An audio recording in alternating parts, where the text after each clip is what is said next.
Assalamualaikum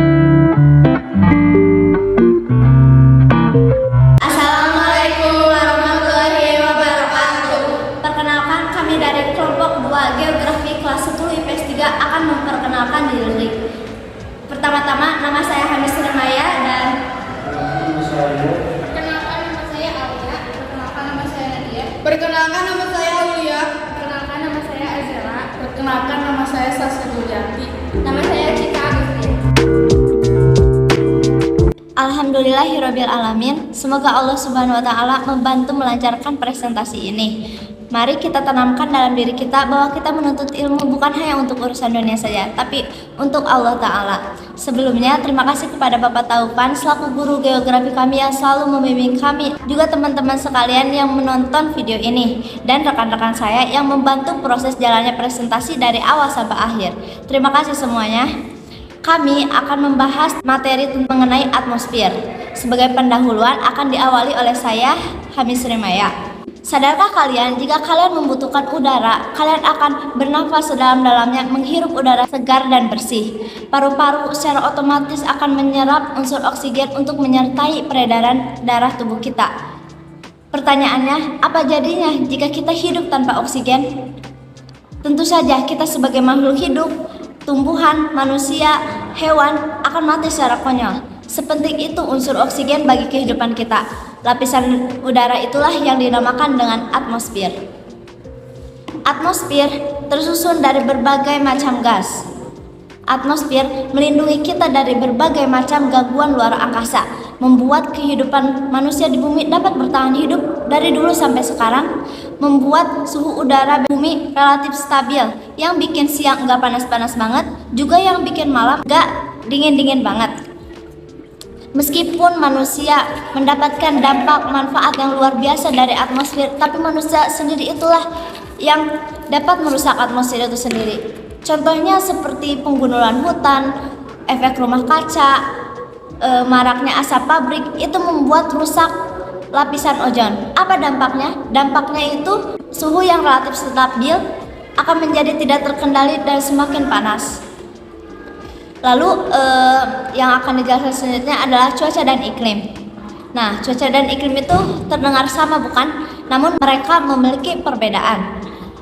Pahami kalimat berikut ini. Kalimat yang pertama, wah, cuaca di luar sangat mendung ya.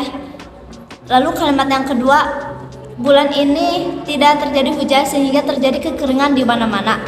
Terdengar berbeda bukan?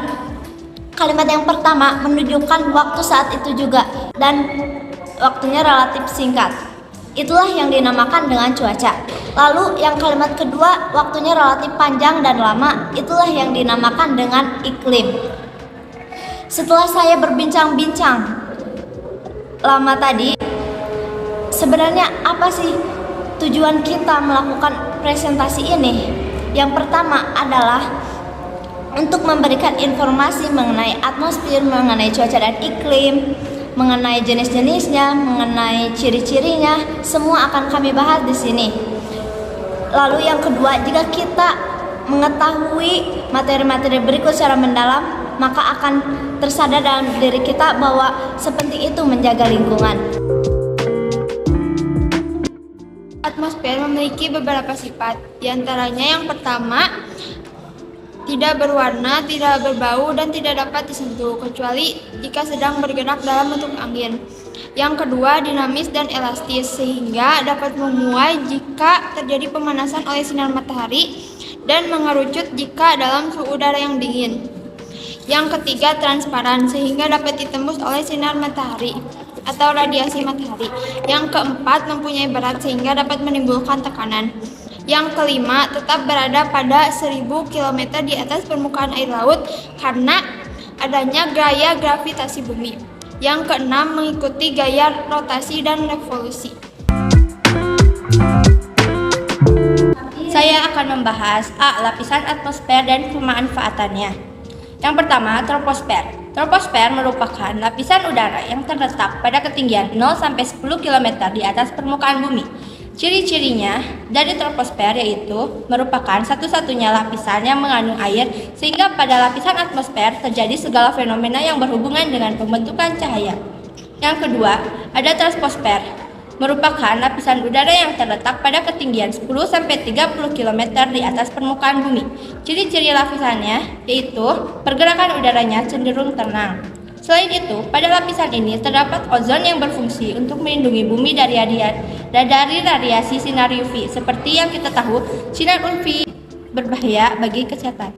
Selanjutnya eksposfer. Eksposfer adalah lapisan atmosfer paling luar yang terletak di ketinggian lebih dari 400 meter di atas permukaan bumi. Pada lapisan ini terdapat butiran-butiran gas yang meloloskan diri keluar angkasa. Lapisan atmosfer yang memiliki tekanan paling rendah adalah lapisan eksposfer ini. Selanjutnya mesosfer. Mesosfer merupakan bagian lapisan atmosfer yang terletak di ketinggian 30-50 km di atas permukaan bumi. Lapisan ini yang melindungi bumi dari hujan meteor adalah lapisan ini. Tempat ini terjadinya pembakaran meteor. Batas atas mesosfer disebut sebagai mesopause. Selanjutnya ada termosfer, merupakan lapisan atmosfer yang terletak di ketinggian 50-400 km di atas permukaan bumi, disebut juga lapisan ionosfer.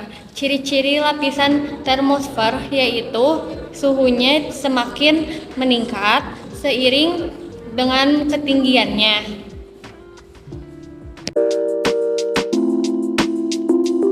Selanjutnya saya akan menjelaskan B. Cuaca dan iklim. Cuaca adalah keadaan atmosfer pada periode waktu tertentu dan meliputi wilayah yang sempit. Sedangkan iklim adalah keadaan atmosfer pada periode waktu yang lama dan meliputi wilayah yang luas. Unsur-unsur cuaca dan iklim meliputi suhu, tekanan udara, kelembaban udara, hujan, dan angin. Faktor penyebab terjadinya perbedaan iklim dan cuaca. A. Gerak rotasi bumi. B. Gerak revolusi bumi. C. Adanya perbedaan lintang geografis. D. Adanya perbedaan lingkungan fisik. Unsur-unsur cuaca dan iklim. 1. Penyinaran matahari. Matahari memancarkan energi dalam bentuk radiasi matahari ke seluruh permukaan bumi. Sebagai sumber utama panas bumi, jumlah radiasi matahari yang sampai ke permukaan bumi hanya sekitar 47%. 2. Suhu udara adalah panas atau dinginnya suatu benda. Jadi suhu udara adalah temperatur udara, adalah suhu panas atau dinginnya udara di suatu tempat pada waktu tertentu. Pemanasan udara diperoleh melalui proses yaitu 1. Pemanasan langsung terdiri dari absorpsi, refleks dari infusi. 2. Pemanasan tidak langsung terdiri dari konduksi, konveksi, dan difusi. Faktor yang mempengaruhi suhu udara ada 10, yaitu transparansi atmosfer, sudut datang sinar, lama penyinaran, besarnya energi yang dikeluarkan matahari, jarak bumi dan matahari, ketinggian tempat, jarak dari laut, relief muka bumi, dan pengaruh angin. Suhu udara ini.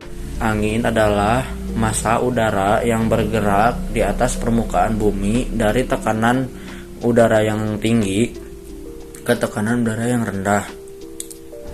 Awan, benda langit yang berwarna putih. Awan adalah partikel atau titik air yang tampak di atmosfer. Klasifikasi iklim. Iklim matahari. Iklim ini berdasarkan pada banyaknya sinar matahari yang diterima oleh permukaan bumi. Baik, saya akan membahas pembagian iklim matahari. A. Iklim tropis 0-20,3 LU dan 0-23,5. Tekanan udara yang lebih rendah dan berubah secara perlahan dan beraturan. B. Subtropis 23,5 derajat sampai 40 derajat LU dan 23,5 sampai 40 LS. Terdapat 4 musim, yaitu musim semi, panas, gugur, dan dingin. C. Iklim sedang 40 derajat sampai 66,5 LU dan 40 derajat sampai 66,5 LS. Arah angin bertiup berubah tidak menentu, kadang menimbulkan badai yang tiba-tiba. D. Iklim dingin atau kutub. Kutub utara dan selatan. Terdapat iklim tundra yaitu musim dingin yang panjang. Terdapat iklim es yaitu adanya salju abadi akibat suhu yang terus-menerus rendah. Terus Kemudian dua, iklim fisis berdasarkan kondisi sebenarnya suatu daerah sebagai hasil pengaruh lingkungan sekitar. Faktor yang mempengaruhi iklim ini adalah daratannya yang luar, lautan, angin, arus laut, vegetasi, dan topografi. Yang pertama, A. Iklim laut terletak di daerah yang dikelilingi laut, cirinya penguapan yang tinggi dan udara yang selalu lembab.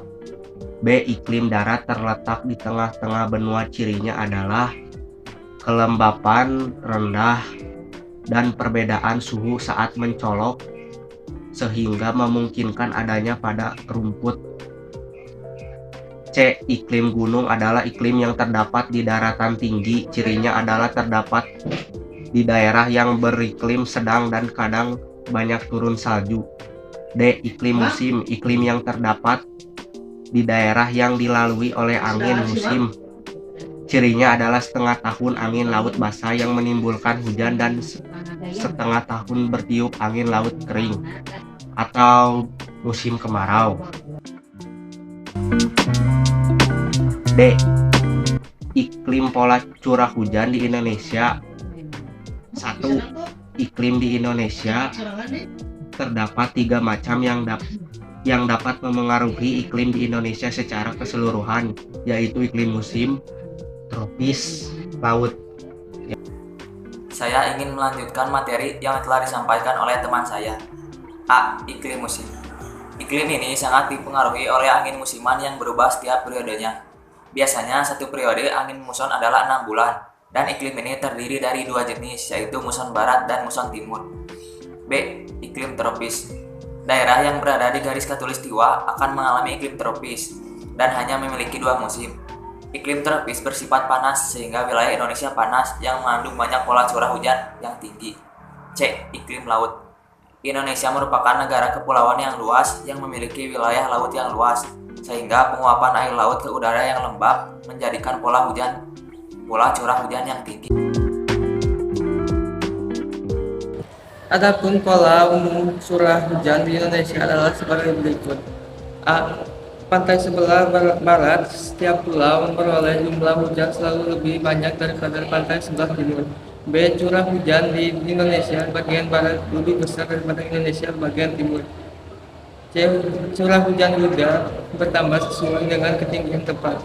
Curah hujan terbanyak umumnya berada pada ketinggian antara 600 sampai 900 m di atas permukaan laut. D. Sulawesi Selatan bagian timur, Sulawesi Tenggara, Maluku Tengah musim hujannya berbeda, yaitu bulan Mei Juni. E. Bulan maksimum hujan sesuai dengan letak DKAT. Kesimpulannya, atmosfer, cuaca, dan iklim merupakan hal yang sangat dekat dengan kehidupan kita. Tugas kita menjaga mereka semua. Jika kita menjaga mereka, jika kita menjaga alam, alam juga akan menjaga kita. Sebagai akhiran, ada satu kutipan yang mungkin bisa menjadi motivasi teman-teman semua yang belajar. Ilmu itu ada di mana-mana, pengetahuan itu di mana-mana tersebar. Jika kita bersedia membaca dan bersedia mendengar. Dari Felix Yao. Terima kasih semuanya. Wassalamualaikum warahmatullahi wabarakatuh.